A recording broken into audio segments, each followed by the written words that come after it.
So the first time I believe you were still single, but on the second time I'm sure you have small children at home. Yeah, I had my youngest was at that time, he was only 2 years old, 3 years old.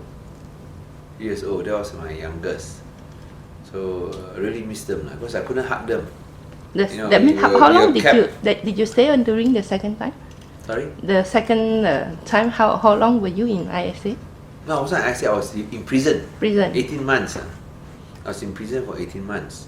Oh. The first time also 18 months. So okay. I couldn't see my family because we were kept apart by a glass screen. So I couldn't hug my children. I long to hug my children. So I had to wait 1 year before I could hug him. So there was no any way of having any contact, whether they can put you in a little garden and things like that. No such thing. You talk to the like what we see on TV. Yes, exactly. You speak through the what they call it, the intercom lah. But somehow, and then after it can be very touching. You and the mirror there, you touch hands like that. You see exactly the same. I mean, now you can laugh already. By that time, it's very touching. Yes. You really miss your children. Their children cry and cry and cry. So do you agree that somehow this detention has sort of built stronger character and more determination in you? No, it can either break you or it either make you or break you. I've seen strong men being broken completely after they were detained and they gave up the struggle. There were many leaders in a party who were detained and then they gave up.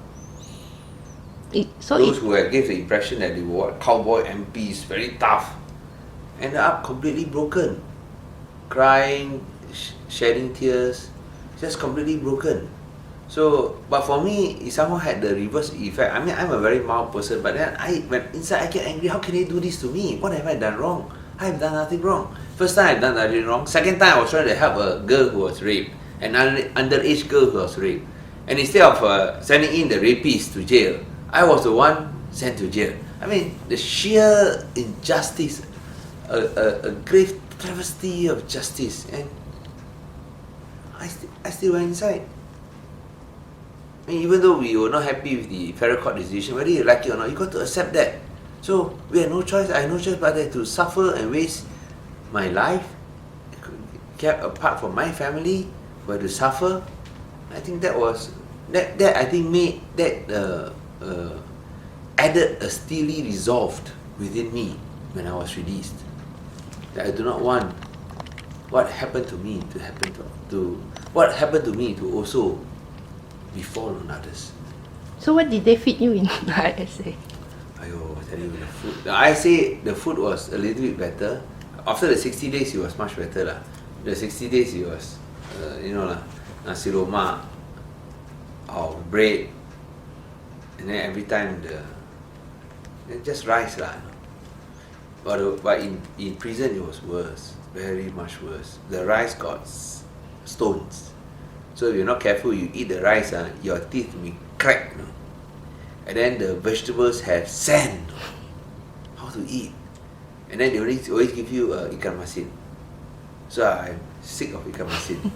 After now, I prefer not to touch salted fish. Every day, only 2 days fish and 3 meals fish and 2 meals chicken. Of the 1 week lah. So 1 week you have 21 meals, probably 5 meals you have fish and chicken, small fish, small chicken. Actually, I believe he wrote a few things when you were in prison, and then he mentioned that you were away during Christmas twice, and he said there was one time when you had such a backache, you have ants crawling over you. Is that true? Yeah. Because when I first went in, there were no mattress. We sleep on a cement floor. So the cement floor is cold. Yeah. Cold and hot. It really affected my bone structure. And then when you sit on the floor, I had this severe backache. So I always need some time to move up from the floor when I'm sleeping. So one day, or sometime in the middle of the night, I felt something crawling on myself because it's very hot. So I was only wearing short pants, very hot inside, you know. So I was wearing short pants, was sleeping, and I felt something crawling. So I was sleeping, so I just lazily opened my eyes, and lo and behold, I see ants using my stomach as a bridge, carrying a dead cockroach across it. No, I wanted to get up because my back was aching. I need some time to warm up. By the time I got up already, they had already crossed already. So you know that type of feeling when you are inside the prison. It's just that the conditions were quite bad.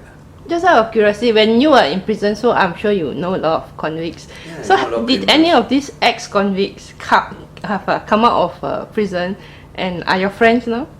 That they no, would... I meet them occasionally.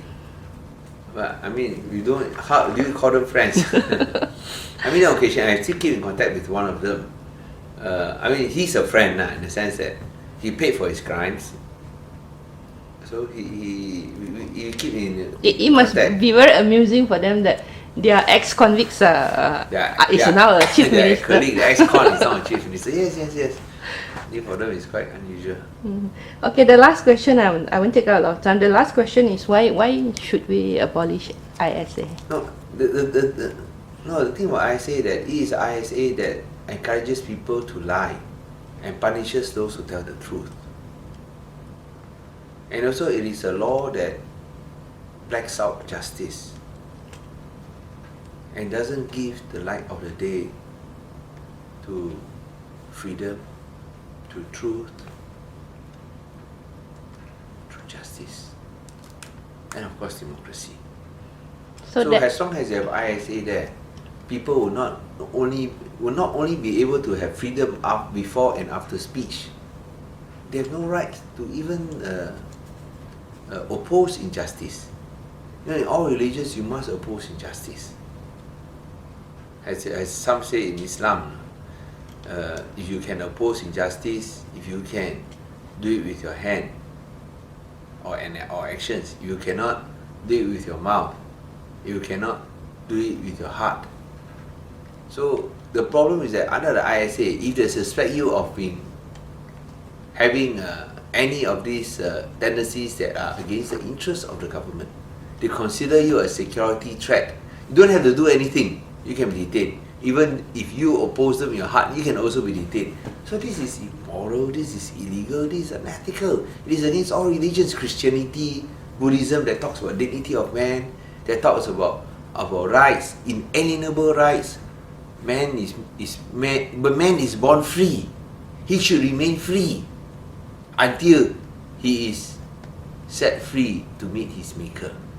Whereas ISA intends and is designed to curb these basic and fundamental freedoms. So ISA has to go because it will be a stumbling block towards progress. You look at all the developed countries in the world, they are all democratic countries. If you want to be a developed country, we must be a democracy. ISA has to go. There are no two ways about it. Or else, it will continue to be used by the national government or the government of the day to oppress the people so that they can maintain the status quo and retain power. So IA is oppressive, repressive and suppressive. And the only way that people can be free is if we abolish ISA and free our future generation from this scourge of the nation. Okay, thanks a lot.